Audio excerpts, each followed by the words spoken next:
was no evidence that Mr. Noriega was involved in drugs, no hard evidence until we indicted him. Does the NSA collect any type of data at all on millions or hundreds of millions of Americans? No, sir. It does not. Not wittingly. Have we ever tried to meddle in other countries' elections? Oh, probably, but it was for the good of the system. Oh, we don't mess around other people's elections, Jeff.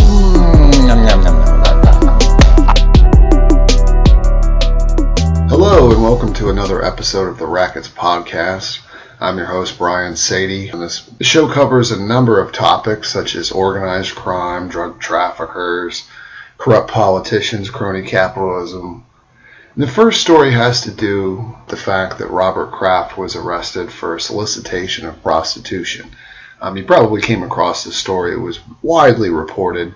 The general crux of the story was that this spa that he went to was supposedly this haven for human trafficking. The prosecutors, they held press conferences and just were very public in their assertions that this business was again, all the women were victims of human trafficking, and just with a lot of salacious details.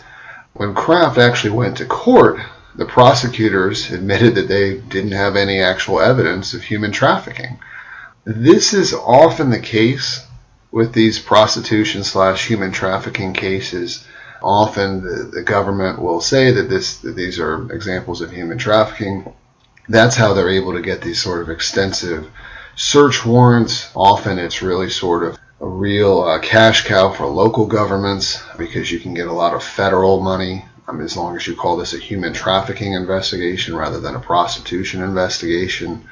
But at the end of the day, because so much of this is posed, is we have to save these women who are victims of human trafficking.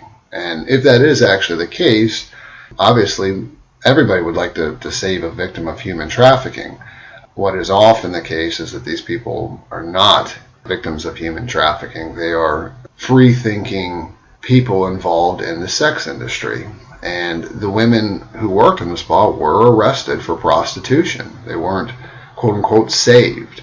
The woman who actually had sex with Robert Kraft, the police, they kind of followed her, investigated her, and found out that she had $43,000 tucked away in a safety deposit box in her bank. If this wasn't such a high-profile case, in my opinion, that money would have been confiscated or forfeited immediately. As of today, I don't know if that has been the case. Again, there is so much attention on this case. But again, this is what often happens. And really one of the background stories that's really interesting is that the owner is a Chinese national who goes by the name of Cindy Yang, and she had this other side business. She has a selfie with Trump down there at Mar-a-Lago. She was essentially somebody who seemed to be non-political as far as U.S. politics, but all of a sudden, during the 2016 campaign, she starts to donate quite a bit of money to Trump and different PACs related with him, nearly $60,000. But this side business of hers was marketed in China as basically offering political access to the president. And again, she's showing herself with these pictures with Trump and I believe different members of his family, if I'm remembering right. And this leads to a much more high-profile story when you've probably heard about a person who is arrested at Mar-a-Lago as a suspected Chinese spy. It's a woman, a Chinese national. I'm going to mispronounce her name. I believe you would pronounce it Yujing Zhang. Ultimately, she was not charged with any kind of espionage crimes. She was charged with illegal entry and lying to federal agents. But when she was arrested at Mar-a-Lago, she had 2 Chinese passports, 4 cell phones, a laptop, an external hard drive, and a thumb drive that contained malware. So, on the surface level, it does certainly look suspicious that this person was acting in some sort of espionage role. But in sort of that interesting twist, she was, again, connected with that Cindy Yang person who is the owner of the Orchids spa where Robert Kraft was arrested. So basically the lady Zhang, she was arrested again for lying. So she tried to get into Mar-a-Lago. She said that she was there to go use the swimming pool, and later she admitted that she was trying to do some sort of like business lobbying, and even referenced a sort of non-existent UN nations event. And again, this is in connection with the Cindy Yang person. It's part of this group. They call themselves the United Nations Chinese Friendship Association, which seems to have some loose ties to the Chinese government. The story illustrated a lot about just general influence peddling, the vulnerability of the White House, just the fact that Trump spends so much time in Mar-a-Lago. There are major security concerns. There are just basic ethical concerns. I'm going to go into that in a little bit. But basically, kind of dive to it in a different direction. A conclusion that I think most people, if you're an independent thinker, would come to is that the standard of ethics has dropped drastically in connection with the Trump administration. There's just a ton of partisanship.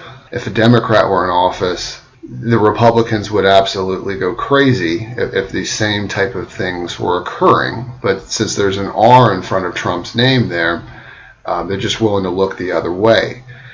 There's a lawsuit, a number of Emoluments lawsuits have been filed against the president. And if you're not familiar with that term, it's basically a U.S. official can't accept a gift or a payment from a foreign government without congressional consent. And essentially what's happened is a number of different Trump's properties, they were fairly popular before he became president for, anytime some sort of conference or any sort of event. They were popular with foreign governments. But the fact is there's become this dramatic increase in popularity for his properties ever since he's become president.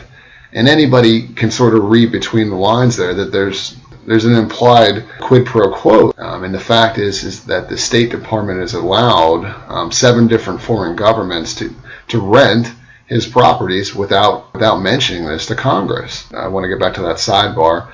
There's a number of different emolument lawsuits that have been filed against the president, one of which is by a large group of congressional members, and a federal judge recently denied Trump's attorneys their motion to dismiss the case. So hopefully that case will go forward. Long story short, this has sort of been my opinion for a long time. There are a number of different scandals associated with the Trump administration, and obviously there's this Mueller investigation, but in my opinion, the scandals are right there, right out in front of us. There may be something larger, but I think that there's these very obvious, clear corruption cases that need to be addressed. So obviously we don't want the President of the United States to be accepting gifts from foreign governments because it affects U.S. policy. But there's also, again, a high level of domestic corruption tied to his businesses. ProPublica did a recent investigation and just showed a simple $1,000 bar bill at Mar-a-Lago. It was tied to different members of the State Department. The bill was sent to the State Department, but they refused to pay for it. Ultimately, the White House paid for it. Whether the State Department pays for it or the White House pays for it, this is all the U.S. taxpayers, and at the end of the day, it's all benefiting Trump's business. There's a reason he doesn't want to spend his weekends in the White House. He makes a lot of money from traveling down to Mar-a-Lago practically every weekend. And again, the taxpayers are paying for it. Not all of this goes into his pockets, but there's just a tremendous bill to be paid for all of this travel. But long story short, this investigation, it pointed out that time and time again, the Trump business tries to bill the maximum amount allowable within federal rules to the U.S. government. And in fact, there have been some new rules in place. I don't think the actual rule-making process in any way was connected with Trump, but he certainly has taken advantage of the new rules to where they can continue to bill the U.S. government at even higher dollar amounts. There are certain people that use the term banana republic. When you read about these types of things and say Russia or Ukraine or South America, we look sort of cynically upon their countries, but a lot of this stuff is starting to happen right before our own eyes. And there's a large segment of the population who are not bothered by it simply because of the party that the president is working on behalf of. So again, there's just a lot of influence peddling in D.C. I do need to point out that the former White House Chief of Staff, he's also the former Secretary of Homeland Defense, John Kelly. He just took a job with a company called Caliburn International. Essentially, this is a company that has these government contracts for unaccompanied migrant children. This same company has a number of other former military members on their staff. Basically, what I'm referring to is this revolving door between government and the private sector. As far as I know, there are no direct signs of conflict of interest with John Kelly in assigning any sort of government contract to that particular company. But just even at the minimal level, it just raises a bunch of red flags. In my mind, the more pertinent example is another person who's left government to take a very high-profile private sector job, and that's Nikki Haley, the former U.S. ambassador to the UN. She's now on the board of directors of Boeing. You're all familiar with Boeing for their airplanes, but they're also a major U.S. military contractor. So again, this person who had a very aggressive foreign policy stance, definitely leaning towards interventionism, who then goes on to take a job for a military contract, there's a very clear conflict of interest. And this is what most people refer to as the military-industrial complex. So many of these former Pentagon officials or government officials end up taking jobs in the very same companies that supply all of our military might. And by the way, before she even took this job, she was reportedly accepting no less than $200,000 in order to take these different speaking engagements. I've mentioned this before in the past. Most of you are aware of this. There are a number of different foreign government officials who take these sort of speaking events. The truth of the matter is nobody's worth that kind of money, especially not a former government official. These are basically soft bribes. Obama and the Clintons, they were sort of well known for that, by taking these different high-paying speaking gigs for different Wall Street firms. So mind you, when somebody like Nikki Haley joins a company like Boeing, it also helps to kind of scrub their name. In my eyes, it doesn't, but with the average American, it does tend to sort of scrub their image. When you get this high-profile person, it gives a certain level of credibility. It shouldn't, but that is sort of the desired effect. And you have to remember that in the background that there have been these different crashes associated with Boeing 737s. One in Ethiopia, another in Indonesia. The New York Times did a really good piece recently where they interviewed a number of different whistleblowers from within the company. Basically, they pointed out to these different issues where the company was just taking all types of different shortcuts, trying to rush production, and the basic minimal safety standards were being overlooked in order to push out this product. In particular, with these jets, there was an issue where metal shavings were in the engines, and it would then eventually, in some cases, make a short circuit in the engine and lead to crashes. But just to kind of big picture it for you, there was one particular whistleblower who was interviewed and just straight up said he would never fly on that type of plane. He was there on the assembly line, saw what was happening, and he told America, or everyone, that he would never fly on that type of plane. So take that for what it's worth. And ultimately it came down to the fact that Boeing had created this new plant in South Carolina with a ton of different workers who just weren't qualified for the job in order just to max out their profits, and just to max out their profits at the expense of basic safety standards. So I've mentioned before that just this sort of influence that goes along with the revolving door between government and the private sector. But I really want to talk more about where it's no longer even influence, it's outright legal corruption. And there was a fantastic report that came out recently in The Intercept, and it involves former representative from California, Ed Reese. He had basically served in Congress for, I think, close to 2 decades. And a couple years ago, he was actually the head of the Foreign Affairs Committee. And what this report had to do was with the fact that at one point, back in 2017, during his speech on the floor, he was reciting basically word for word from the key talking points for a Saudi Arabian lobbyist. And this speech was in favor of the U.S. supporting war in Yemen. If you're not familiar with the war in Yemen, you can basically oversimplify it and call it a proxy war between Saudi Arabia and the United Arab Emirates versus Iran. Again, their proxies are essentially fighting in Yemen. It's basically the largest humanitarian crisis on the planet. A recent UN report came out. They found that 233,000 people have died. There's rampant starvation and disease as a result of blockades.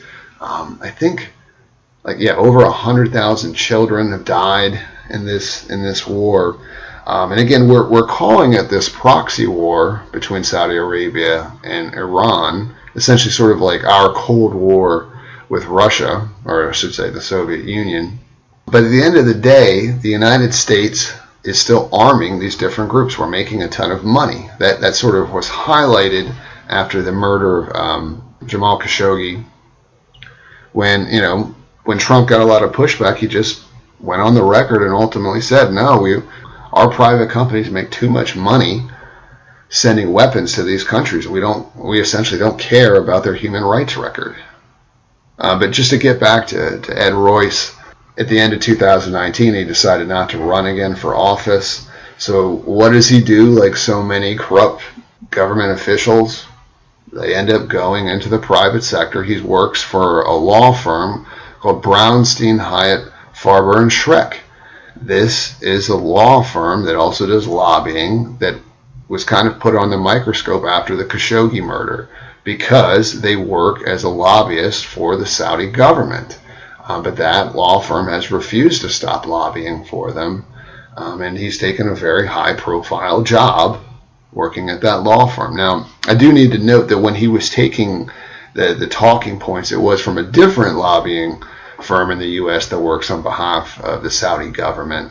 But again, ultimately, at the end of the day, he's basically just working as this sort of prop for a foreign government simply because they can pay enough money for him to do so.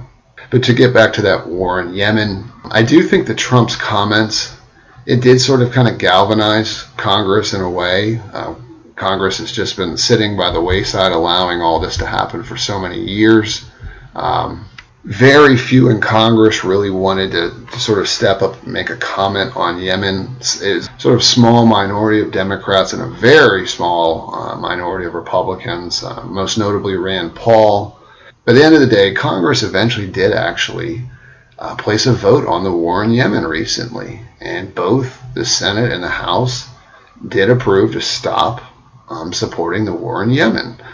But unfortunately, Trump, who rarely ever uses veto power, this was only his second time using a veto. This is when he decided to use a veto. It was to continue our war in Yemen.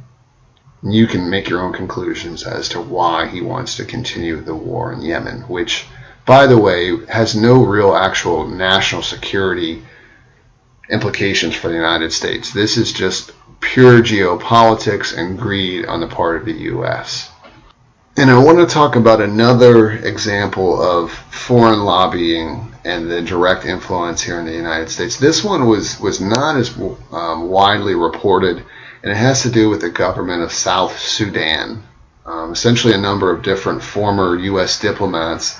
They work for a firm called Gainful Solutions, Inc., which is, that is an appropriate term for the name of your company. They have a $3.7 million contract with the government of South Sudan.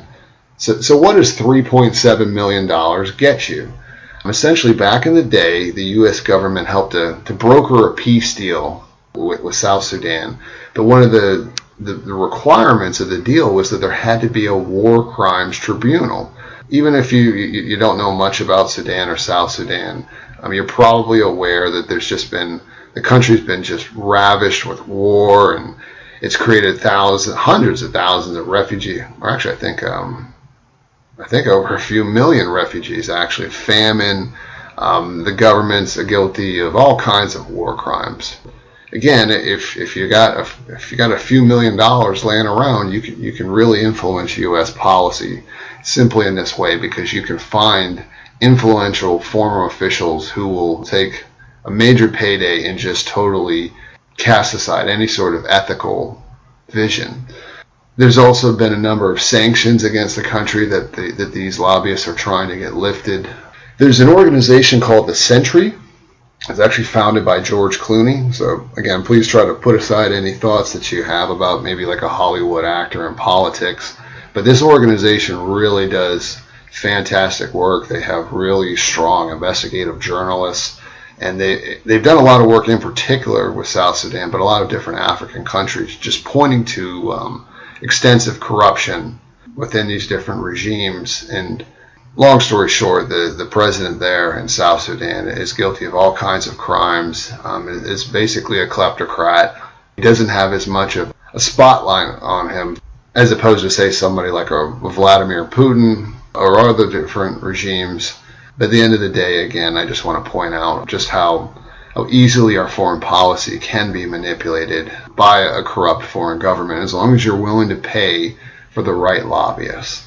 And so really the final story that I just kind of want to point upon, we're talking about corruption in Africa and the role that these different foreign countries have. There's been a number of different corruption schemes involving the oil industry in Nigeria, but there's a recent story that involves Shell and a Spanish oil company called ENI.